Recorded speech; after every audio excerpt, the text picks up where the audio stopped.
देवस्य धीमहि धियो यो नः प्रचोदयात्।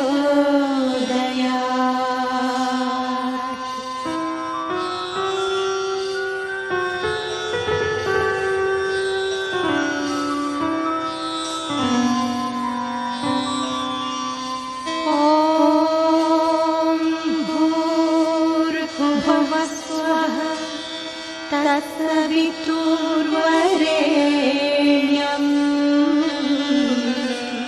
भर्गो देवस्य धीमहि धियो यो नः प्रचोदयात्।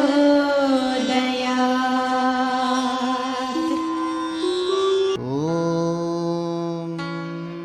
अग्नेनय सुपथाराय अस्मान् विश्वानि देववयुनानि विद्वान् युयोध्यस्मज्जुहुराणमेनो भूयिष्ठां तेन उक्तिं विधेम।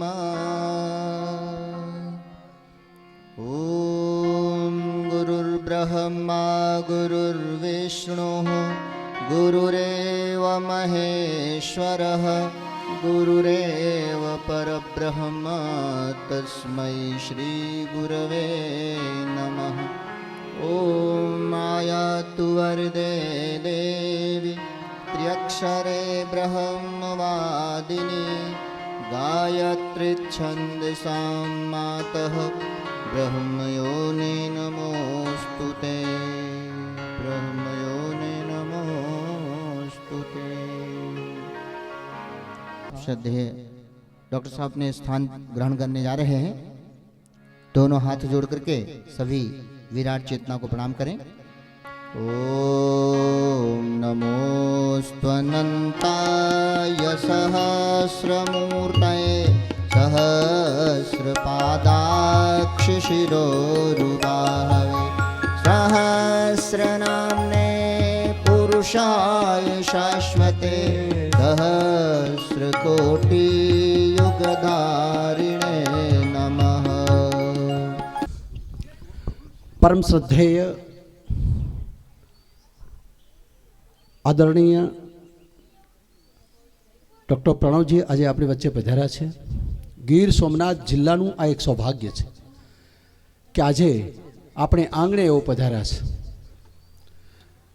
એમનું યથોચિત સ્વાગત આપણા પૈકીના કેટલાક પ્રતિનિધિઓ કરશે તો હું આ ગાયત્રી શક્તિપીઠના ટ્રસ્ટી શ્રી વેજાભાઈને વિનંતી કરું કે वो डॉक्टर साहब નું स्वागत करे।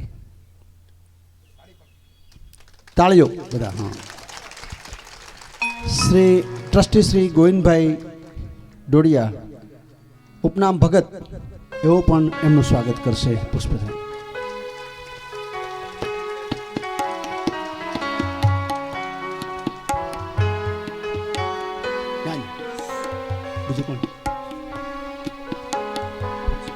भीमसिंहभाई बारड़ अपना ट्रस्टी श्री एमने विनती करूँ कि वो डॉक्टर साहब स्वागत करशे। डॉक्टर साहब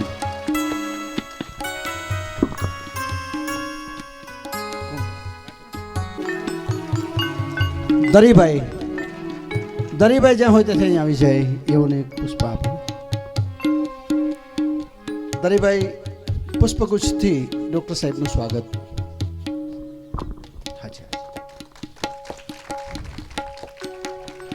અને ગૌશાળાના સંચાલક શ્રી એઓ ડૉક્ટર સાહેબનું સ્વાગત કરશે। બસ और थानकी भाई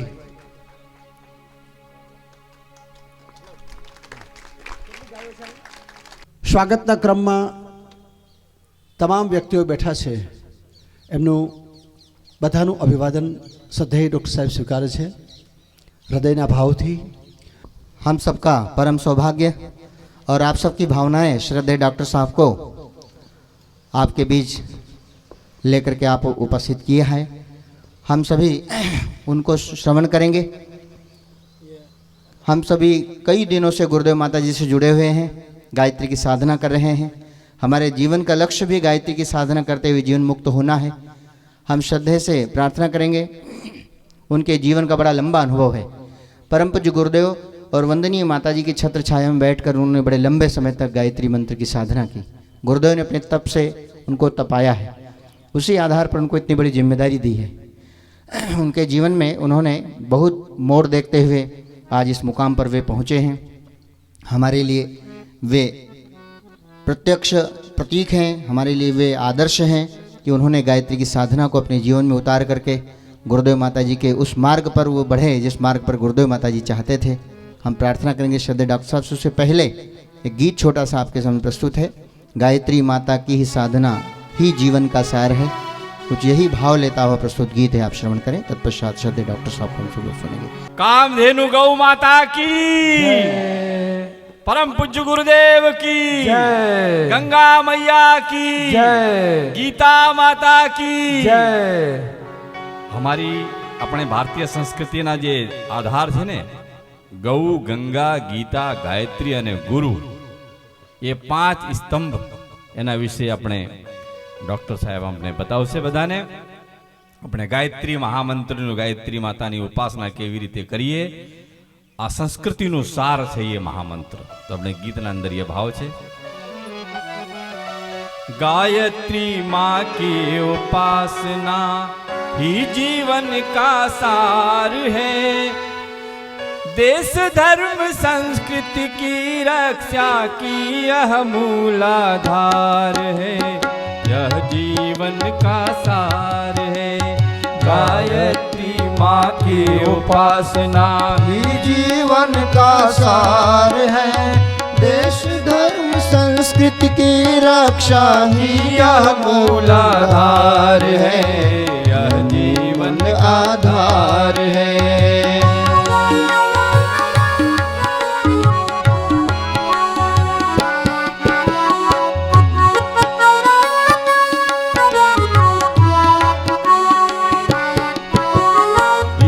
साधना के संबल से सिद्ध हुआ यह देश, इसी साधना के संबल से सिद्ध समर्थ हुआ यह देश। हितम भरा प्रज्ञा का पाया था हमने वरदान विशेष, हितम भरा प्रज्ञा का पाया था हमने वरदान विशेष। अमृतमय जीवन हो जाता, अमृतमय जीवन हो जाता, इनमें इतना प्यार है, देश धर्म संस्कृति की रक्षा की यह मूलाधार है, यह जीवन का सार है।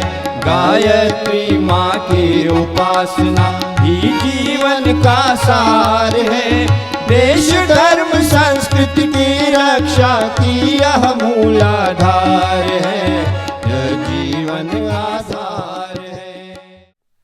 आप सभी कमर सीधी कर लें, दोनों हाथ गोद में रखें, प्रार्थना करें कि हमारी बुद्धि सन्मार्ग की ओर चले। गायत्री मंत्र का जो भावार्थ है, हमारी बुद्धि अच्छी मार्ग पर चले, श्रेष्ठ मार्ग पर चले, सन्मार्ग पर चले। यदि बुद्धि सही मार्ग पर चलेगी तो हमेशा काम भी सही होंगे। इसलिए दुर्मति से दुर्गति होती है और सन्मति से सद्गति होती है। हम लोग जब जहाँ आए हैं तो सद्गति की ओर चलें, और सद्गति जो है वो केवल एक ही भाव से होगी, बस कि हम जीवन में हमेशा सन्मार्ग की ओर चलें, बस एक ही मार्ग। गायत्री मंत्र बहुत पुराना है, सदियों पुराना है, क्योंकि इसी से निकला है वेद। विद यानी जानना, नॉलेज। विद यानी टू नो, जानना। और विद जो शब्द से वेद बना है, तो विद जो वेद बने वो गायत्री मंत्र से निकले। इसलिए गायत्री मंत्र को, गायत्री माता को वेद माता कहा जाता है, देव माता कहा जाता है, क्योंकि देवता भी सभी से निकले। और विश्व भर में संव्याप्त हो गया ये संस्कृति है हमारी, इसलिए विश्व माता कही जाती है। ये गायत्री मंत्र में इतनी विशेषताएं छिपी पड़ी हैं कि इससे हर किसी को हर तरह की चीज़ें दी जा सकती हैं, जो भी चाहते हैं। बीमारी से मुक्ति चाहिए वो मिल जाएगी, धन चाहिए, धन मिल जाएगा सही काम में उपयोग करने के लिए, बैंक में रखने के लिए नहीं और खर्च करने माटे नहीं, काली काली धन संपत्ति नहीं, काले धन नहीं, वो वाला जो अच्छे काम में लगे, भगवान के काम में लगे, वो वाला। तो ऐसा सब कुछ देने का काम गायत्री माता करती है। गायत्री माता सही अर्थों में कहा जाए तो सारे अवतारों ने गायत्री की ही साधना की। आप अगर उठा के देख लें, वाल्मीकि रामायण पढ़ लें, रामचरितमानस पढ़ लें, गीता पढ़ लें, हर जगह गायत्री की महिमा लिखी है।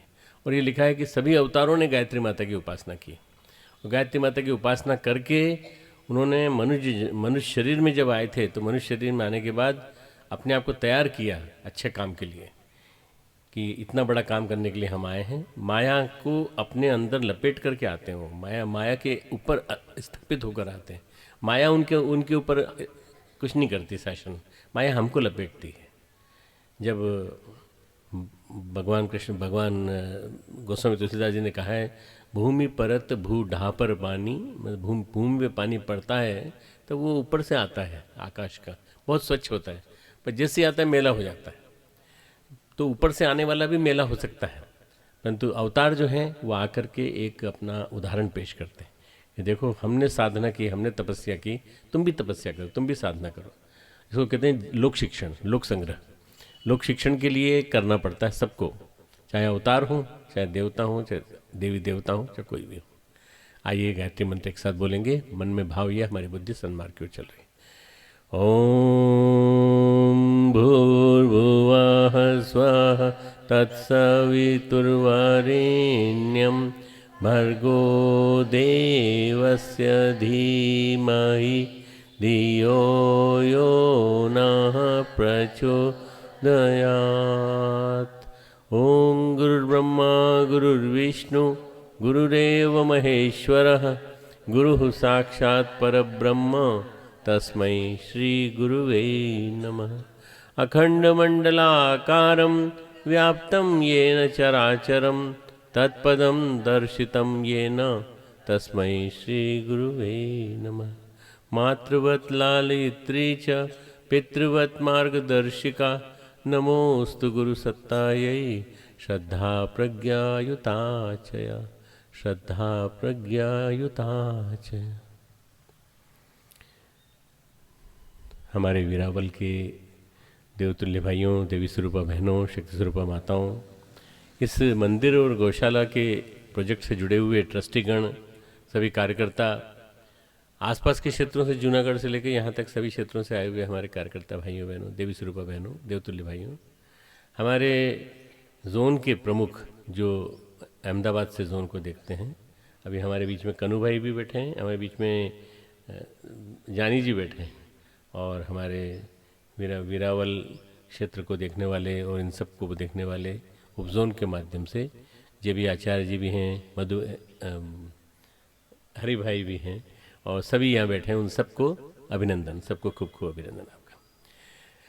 भाइयों बहनों, जब गुरुदेव ने किताब लिखी गायत्री ही कामधेनु है, गायत्री ही कामधेनु है, तो उन्होंने उसको लिखा गायत्री ब्राह्मण की कामधेनु है। लोग पीछे पड़ गए उनके कि गायत्री ब्राह्मण की कामधेनु है तो ब्राह्मण ही जप सकता और कोई नहीं जप कर सकता। अरे गुरुदेव ने कहा भाई गायत्री इतनी बड़ी कामधेनु है कि गायत्री ब्राह्मण बना देती है, तुम लोग समझते क्यों नहीं?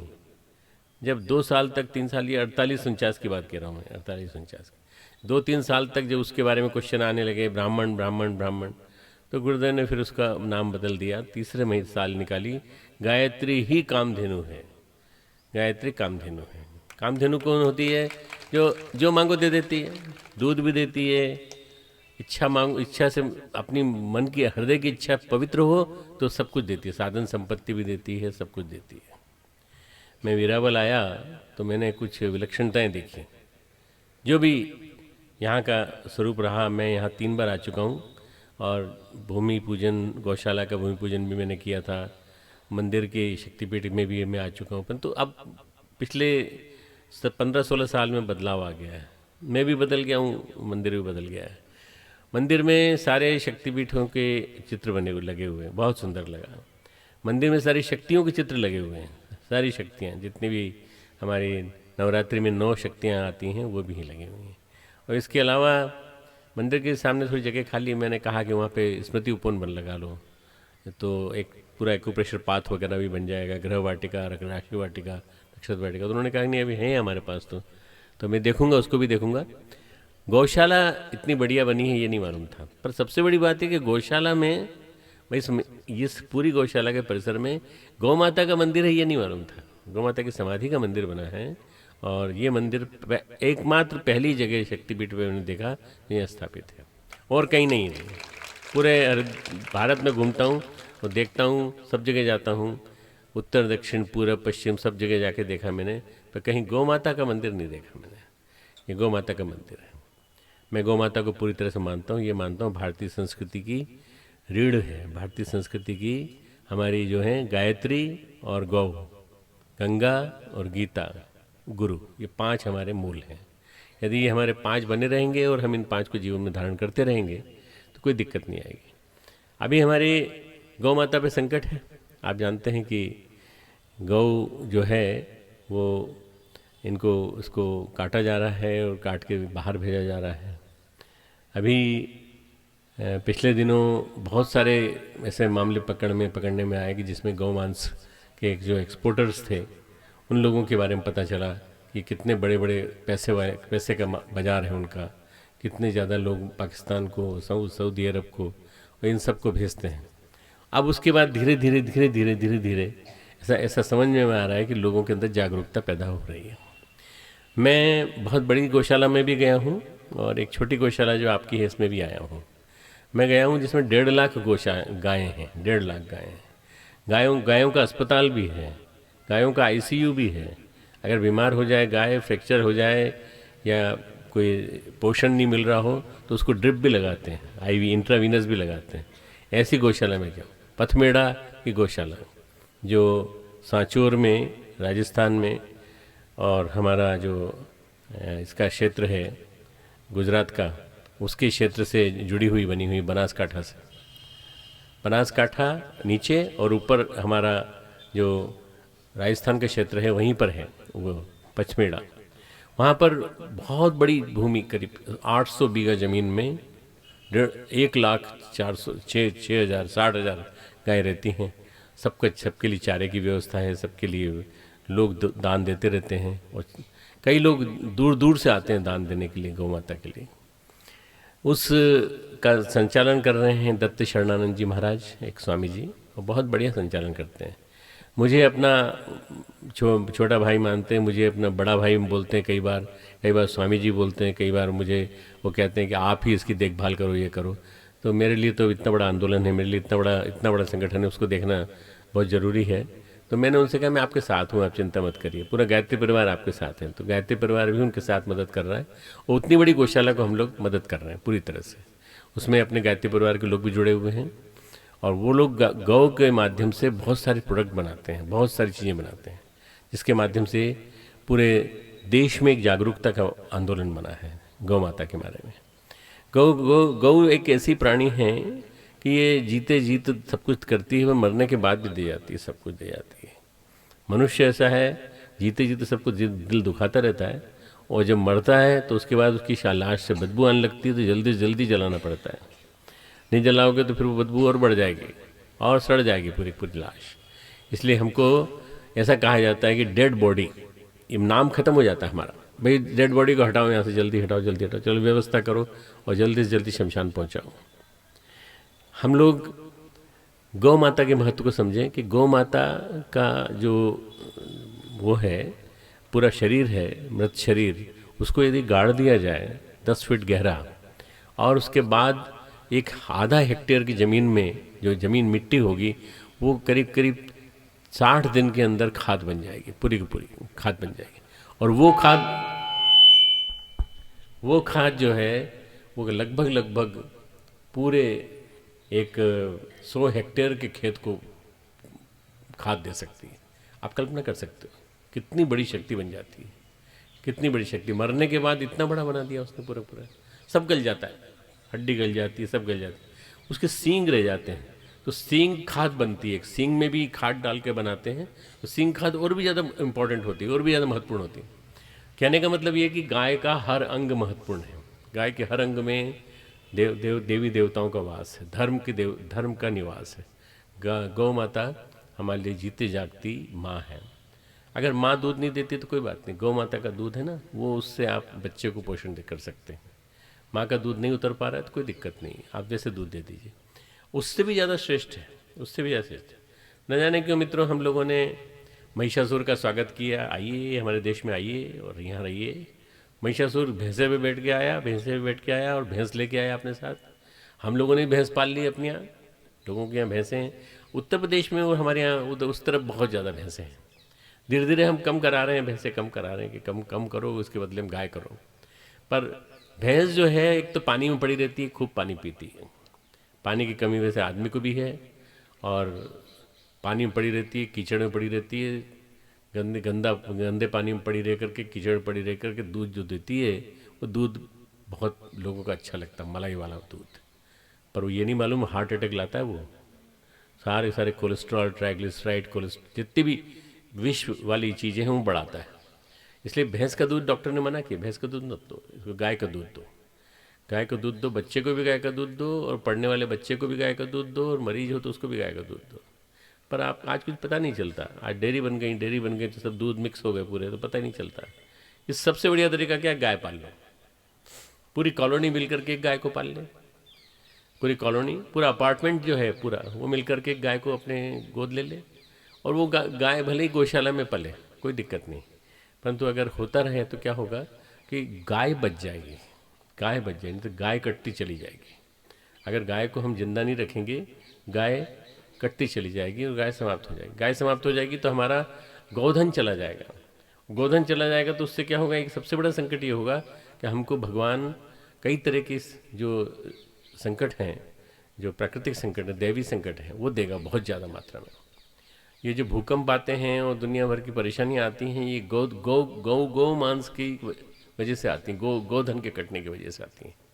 तो हमें कोशिश करना चाहिए मित्रों कि हम गौशाला को कितना सस्टेन कर सकते हैं, गौशाला को हम कितना ज़्यादा दे सकते हैं, गौशाला के लिए हम क्या से क्या कर सकते हैं, गौ को सुरक्षा करने के लिए हम क्या कर सकते हैं। हम एक काम कर सकते हैं कि हम पंचगव्य जो है, गोबर, गौमूत्र, छाछ, मक्खन और घी, ये 5 चीज़ मिला करके बनता है छोटा सा। इस 5 चीज़ों का प्रसाद रखें, मंदिर में भी, अपने मंदिर में भी, अपने घर में भी। थोड़ा सा बनाए, जरा सा बनाए, पर ये अगर सब घर में बनने लगा प्रसाद, और यही प्रसाद अगर निकलने लगा तो क्या होगा कि गौ माता के गोबर की ज़रूरत पड़ेगी, गौमूत्र की ज़रूरत पड़ेगी, और जब ज़रूरत पड़ेगी तो लोग जाएंगे ऐसी जगह जहाँ साफ़ हो और गौमूत्र की आवश्यकता हो। दूसरा, हम चमड़े का बेल्ट नहीं पहने। तीसरा, बहनें हमारी चमड़े का पर्स नहीं रखें अपने पास।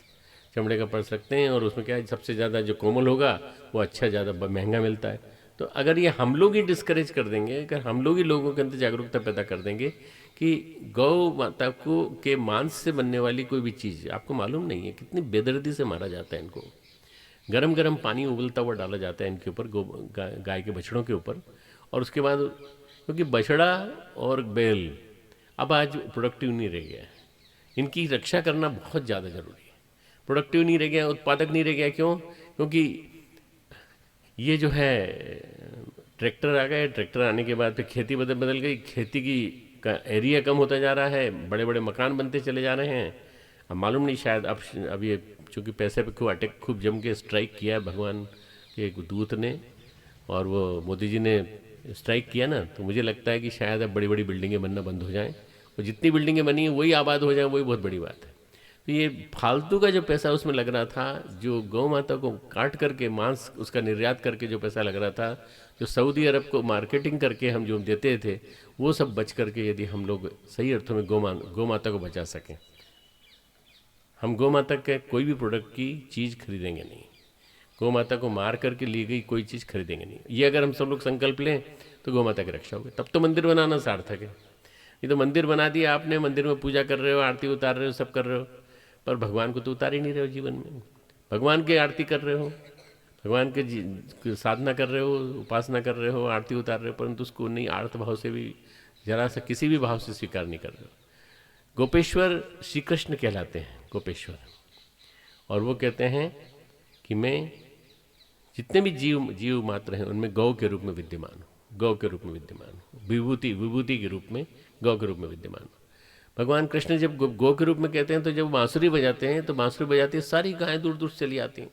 कृष्ण की लीला पढ़िए, भागवत पढ़िए, भागवत में आपको पता चलेगा कितना बड़ा विवरण दिया हुआ है, डिटेल में दिया हुआ है कि भगवान कृष्ण बंसी बजाते थे, बंसी बजाते गाय चारों तरफ से आगे खड़ी जाती।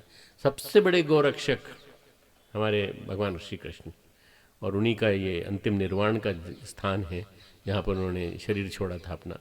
ये भौतिक शरीर, लौकिक शरीर जिसको धारण करके वो आए थे, वो 140 साल की उम्र में उन्होंने शरीर छोड़ा था वीरावल में, यहीं पर। उनके लिए गोपेश्वर श्री कृष्ण के लिए हम क्या कर सकते हैं?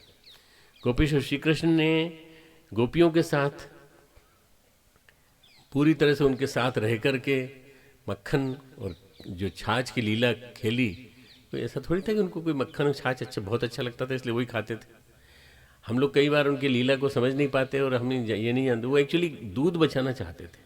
गांव का दूध गांव में, ब्रज का दूध ब्रज में। कंस के पास नहीं जाना चाहिए, कंस की रानियों को नहीं नहाना चाहिए उसमें। कंस की रानियाँ नहाने के लिए गाय का दूध मंगाती थी पूरा वहाँ से। तो उन्होंने कहा इसको रोको, इसको रोको। और इसको रोकने के लिए उन्होंने क्या किया, उन्होंने गोवर्धन की लीला भी करी और उन्होंने ये जो गोपेश्वर के रूप में अपना जो रूप अख्तियार किया, उसकी वजह से इतना बड़ा वो क्रांति हुई। मैं समझता हूँ कि गांधी जी ने तो बहुत बाद में सत्याग्रह आंदोलन किया। सबसे बड़ा सत्याग्रह आंदोलन तो बाल कृष्ण की श्री कृष्ण ने किया छोटी सी उम्र में, जब वो कंधे पे चढ़ के और मक्खन फोड़ के, वैसे नहीं खाएंगे हम, नहीं हम तो ऐसे ही दे देते हैं। गोपियाँ बोलती थी हम तो ऐसे ही दे देते हैं, तो खा ले। नहीं, मैं तो मटकी फोड़ के खाऊंगा। ये आंदोलन है। ये आंदोलन उन्होंने चलाया, मटकी फोड़ को माखन खाया और खूब जम के। आप कभी उनका एक बहुत सुंदर सा उपन्यास है युगांधर उनके जीवन पे बना है, उपन्यास लिखा गया है शिवाजी सावंत ने। उसको पढ़िए आप, तो आपको पता चलेगा कि श्री कृष्ण गुजराती में भी ट्रांसलेट हुआ है, मराठी में है और मराठी से हिंदी हुआ है। तो उसको पढ़िए युगांधर, कि युग को बदलने के लिए आया था एक अवतार, और उसको बदलने के लिए जो आया था अवतार, उसको पढ़ो, श्री कृष्ण को समझो। श्री कृष्ण को समझना बहुत ज़्यादा जरूरी है। श्री कृष्ण ने गीता कही, श्री कृष्ण ने गौ माता की रक्षा की, श्री कृष्ण ने अर्जुनों को खड़ा किया। आप सब अर्जुन हैं यहाँ जो बैठे हैं जितने भी। श्री कृष्ण ने इतना बड़ा काम करके दिखाया है, महाभारत बना दिया, भारत को महाभारत बना दिया। और उसमें अनीति करने वालों को क्या होना चाहिए, रास्ता क्या होना चाहिए, जीवन जीने की शैली कैसा होना चाहिए, गीता में बता दी पूरी की पूरी। जीवन जीने की शैली ऐसी होनी चाहिए, हमारा जीवन सही ढंग से चलना चाहिए। मित्रों, गीता के बारे में गायत्री के बारे में भगवान कृष्ण कहते हैं कि गायत्री छंदसाम अहम, मैं छंदों में गायत्री मंत्र के रूप में मौजूद हूँ। जितने छंद हैं, जितने वर्सेस हैं, जितनी कविताएं हैं, जितने भी गीत हैं, जितने मंत्र हैं, उनमें मैं अगर मंत्र के रूप में मौजूद हूँ तो गायत्री मंत्र के रूप में मौजूद हूँ। तो गायत्री मंत्र के रूप में भगवान कृष्ण, धेनु के रूप में वो भगवान कृष्ण, हर जगह विभूति उनकी विद्यमान है। इसलिए अगर हम इस जीवन में उतारना चाहें तो सबसे बड़ा आदर्श हमारे लिए अगर कोई हो तो श्री कृष्ण है। और श्री कृष्ण की ही भूमिका को ब्रज की क्षेत्र में परम पूज्य गुरुदेव ने निभाया। उन्होंने गायों की रक्षा की, गायों को कसाईयों के हाथ से बचाया और उनको ले जा करके विभिन्न स्थानों पे पहुंचाया। जो उस ज़माने में जो कांजी हाउस होते थे वहाँ जाकर उनको छोड़ा और वहाँ से लेकर के एक गाय, एक बैल बीमार हो गया तो उसके बैल की चिकित्सा की पूरी तरह से। दूसरा बैल खड़ा हुआ था तो दूसरे बैल के साथ उन्होंने अगले वाले जो बैल था जो बीमार था उसको लेटा करके लोगों की मदद से बैलगाड़ी में रख करके और खुद बैल की जगह खड़े हो गए और बैल की तरह से हाँकते हुए चले गए पूरी गाड़ी को, और तब जाके उसको अस्पताल में छोड़ा। मित्रों, ये है गौरक्षा। ये गौरक्षा है। गौरक्षा इसको कहते हैं जिसमें गाय के प्रति हमारे मन में ममत्व पैदा हो जाए, आत्मीयता पैदा हो जाए, संवेदना पैदा हो जाए। अगर संवेदना पैदा होगी तो फिर गाय की हमारे लिए खूब सारे अनुदान है। गाय के अनुदान देती है, गाय ढेर सारे अनुदान देती है। गाय कामधेनु है, कामधेनु यानी जो भी मन की इच्छाएं हो वो पूरी हो जाए, सारी सारी। जो भी हमारे मन की इच्छा, हर कोई मन की इच्छा नहीं, शायद भौतिक इच्छा नहीं, कामधेनु यानी सारी की सारी जितने भी जीवन की समस्याएं हैं वो दूर हो जाए। हमारे को जीवन जीना नहीं आता तो जीवन जीना आ जाए, हमारी दिशा सही चलने लगे, हमारा जीवन में जो परिवर्तन आना चाहिए था वो नहीं आया, अब आ जाए, कामधेनु की कृपा हो जाए। तो इसीलिए कामधेनु को बहुत बड़ा माना गया। और कामधेनु की कृपा से वशिष्ठ मुनि ने अपने अनुदान जो थे उनसे, उनके अनुदानों के माध्यम से, तपस्या के माध्यम से वो अनुदान पाए और वो खुद उसके कामधेनु के सेवा में हमेशा बने रहते थे अपने आश्रम में। उनके आश्रम में राजा का आगमन हुआ। राजा था विश्वरथ, राजा के रूप में आया और राजा के रूप में आने के बाद वो बोला कि भोजन करेंगे हम लोग बहुत सारे लोग हैं, हमारी सेना पूरी है। तो उन्होंने कहा आप चिंता मत करिए, हमारे पास सफिशिएंट है सब कुछ। आश्रम बहुत बड़ा नहीं था, जितना बड़ा था कि सब लोग सेना संभाल सकते थे, पर सेना के लिए साधन कहाँ से आएंगे। तो कामधेनु से जाके प्रार्थना की महर्षि वशिष्ठ ने, और उसने देना चालू कर दिया सारे साधन, भोजन, सब्जी, दाल, चावल, आपकी गुजरात में बनने वाली कड़ी से लेकर सारी खाने पीने की सब चीज़ें आती चली गई। बड़ा खुश हुआ विश्वरथ, वो सब कहाँ से आया आपका, ये सब कैसे आया। उसके बाद भेंट की सामग्री आई, राजा के लिए भेंट की सामग्री। तो उन्होंने खुश होकर के कहा कि ये कहाँ से आया, हम आपको ले चलते हैं। दिखाया, कामधेनु दिखाई। उन्होंने कहा ये कामधेनु है, नंदिनी नाम है इसका, नंदिनी नाम की कामधेनु है, ये हमको भगवान ने दी है, भगवान की कृपा से मिली है और हमने जो तपस्या की थी उसके परिणाम स्वरूप मिली। तो बस विश्वरथ ने कहना चालू कर दिया, तो हमें दे दीजिए आप। राजा के राज्य में अगर किसी के पास कोई संपत्ति होती है तो राजा का उसका अधिकार होता है, आप हमें दे दीजिए, पर नहीं मैं आपको नहीं दे सकता, आपने गलत मांग की है। ये राज्य की चीज़ नहीं है, ये राजा की चीज़ नहीं है, ये हमारी तपस्या से अर्जित है और ये हमारे पास माँ के रूप में आई है, हम इसकी माँ के रूप में सेवा करते हैं और माँ के रूप में सेवा करते हैं। इसलिए आप आए, इसलिए आज हमने इतना मांग लिया, नहीं तो हम नहीं मांगते, कभी नहीं मांगते। हम तो अपने लिए रखते हैं केवल, जो भी चीज़ चाहिए आश्रम वासियों के लिए बस, और ब्राह्मणोचित जीवन जीने के लिए। उन्होंने, विश्वरथ ने कहा हम तो जबरदस्ती ले जाएंगे। सैनिकों से कहा जब सैनिकों आओ चलो इसको खींच के ले चलो। सैनिक खींच के ले जाने लगे तो उसके शरीर से, कामधेनु के शरीर से सैनिक निकले पूरे हथियारों के साथ, और शरीर से हथियारों के साथ सैनिक निकले। उन्होंने जो लड़ाई लड़ी उसके बाद पूरी तरह से विश्वरथ के सैनिक परास्त हो गए। विश्वरथ ने कहा ये क्या कर दिया, ये कौन सी चीज़ है, ये कौन सी विद्या है। बोले ब्रह्म विद्या है, ब्रह्म विद्या है, ये ब्रह्म विद्या है, ये गायत्री विद्या है। और गायत्री के प्रताप से हम भी गायत्री करेंगे। गायत्री की उपासना की उन्होंने। गायत्री की उपासना करने के पश्चात कई परीक्षाओं से गुजरे।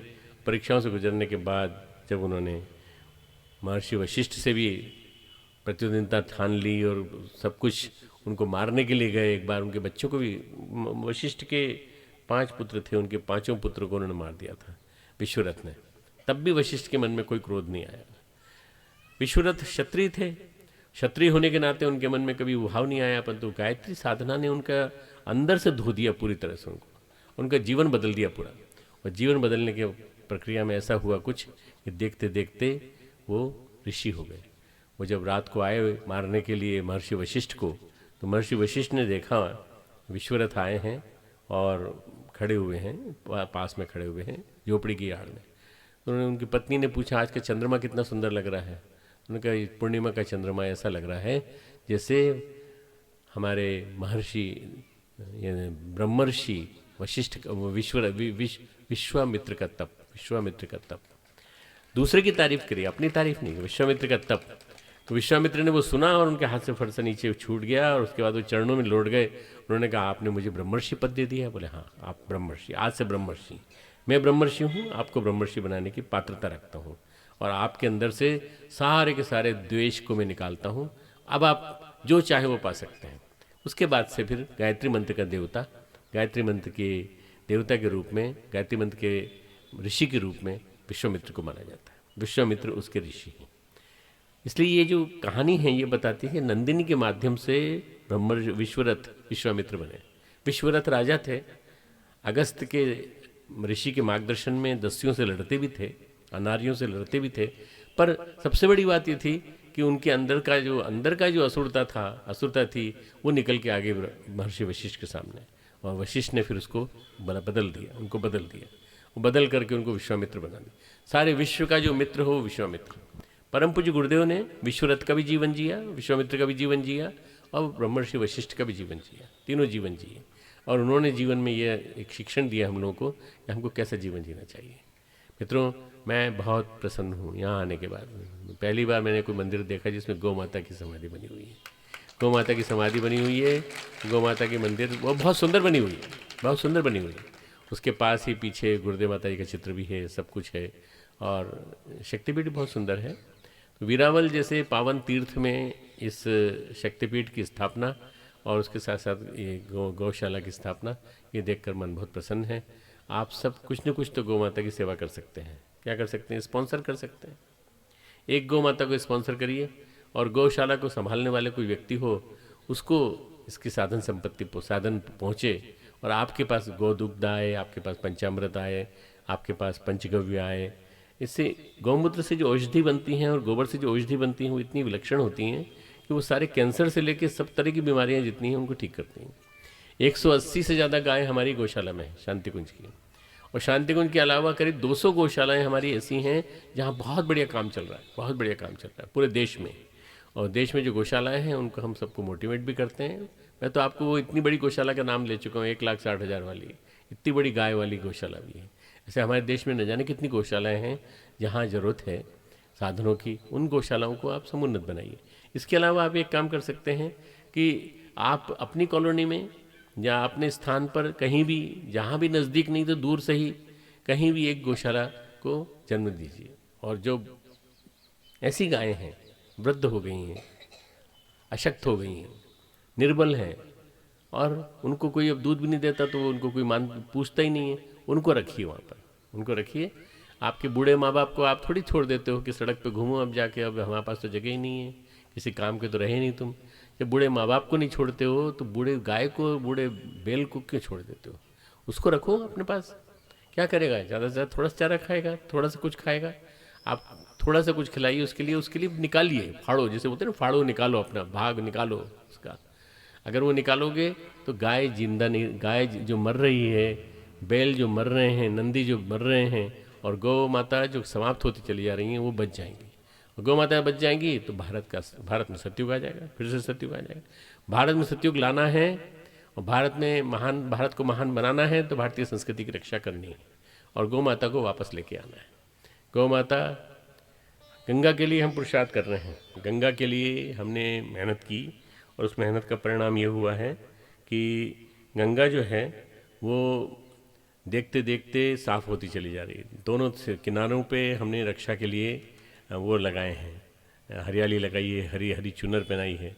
और उसके साथ साथ हम कोशिश कर रहे हैं कि ये 2026 तक वंदनीय माता जी की जन्म शताब्दी, अखंड दीपक की जन्म शताब्दी तक पूरा के पूरा गंगा का 2525 किलोमीटर का सफ़र गौमुख से निकलती है, हमारे यहाँ से आती है, हमारे सप्त सरोवर के पास से निकल करके और हर की पेड़ी के पास से होती हुई निकल करके गंगा सागर में मिल जाती है। तो ये सफ़र जो है ये कुल मिला के 2,500 किलोमीटर का है। 2,500 किलोमीटर के 500 किलोमीटर के 5 हिस्सों में बांट दिया। 5 हिस्सों में बांट के सफाई चालू करी, लोगों की शिक्षा चालू की, लोगों को समझाना चालू किया। अभी इस बार मेले में जो अभी इन दिनों एकादशी का मेला हुआ, जो देवउठनी एकादशी का, और उसके अलावा जो छोटी दिवाली का मेला हुआ, उसमें हमने देखा कि हमने जागृत किया था, वो लोग सब के सब आगे आकर के लोगों को समझा रहे थे, इसमें कचरा मत फेंकी, इसमें कचरा मत फेंकी। धीरे धीरे ये जागृति आएगी तो ही लोग देखते देखते बदल जाएंगे। गंगा को गंदा नहीं करेंगे। गंगा को गंदा करते हैं, गंगा के किनारे मल विसर्जन करते हैं, तो उसके लिए हम लोगों ने बड़े बड़े जो इंडस्ट्रियल हाउसेज हैं उनसे कहा है कि आप हमको बायोडाइजेस्टर टॉयलेट बनाने के लिए दीजिए, तो गंगा गंदी नहीं होगी। गंगा की रक्षा का हमारा संकल्प पूरा होने जा रहा है। 10 साल लगेंगे, 2026 तक हम पूरी गंगा साफ़ कर देंगे, गंगा में मिलने वाली हर नदी को साफ़ कर देंगे, और फिर आप उसका आचमन भी कर सकेंगे, पी भी सकेंगे, नहा भी सकेंगे। पर साबुन लगा के मत नहाना, उसमें साबुन लगा के नहीं नहाना। गंगा माँ है और माँ को माँ समान मानकर पवित्र डुबकी लगा लो बस। केवल नहाने के लिए अपने बाथरूम में नहाओ, पर डुबकी लगाने के लिए गंगा जी में आओ, और डुबकी लगाने के बाद गंदगी मत फैलाओ। ये ऐसी अवेयरनेस, इस जागृति, जन जागृति फैलाने का काम गायत्री परिवार कर रहा है। तो गंगा के लिए हम लोग प्रयास कर रहे हैं। गायत्री पूरी घर घर में फैल चुकी है, और गौ के बारे में मैंने बता दिया। गीता हमारा आध्यात्मिक धर्मकोश है। पूज्य गुरुदेव की, विश्ववंदनी माता जी की, दादा गुरुदेव की, सत्य सनातन धर्म की, भारत माता की, कामधेनु गौ माता की। ॐ भूर्भुवः स्वः तत्सवितुर्वरेण्यं भर्गो धियो